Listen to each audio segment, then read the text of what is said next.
pulls it through the window. Damn. Crazy bitch. Bloodied and McNuggetless, the woman drives off.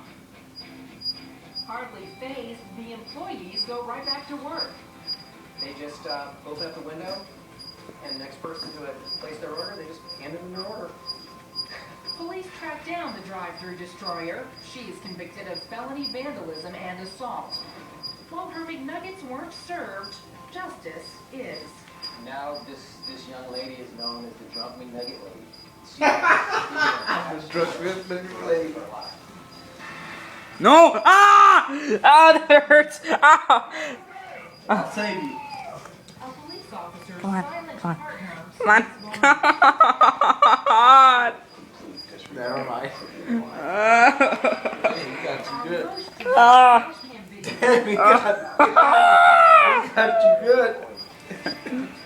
Here, go get it!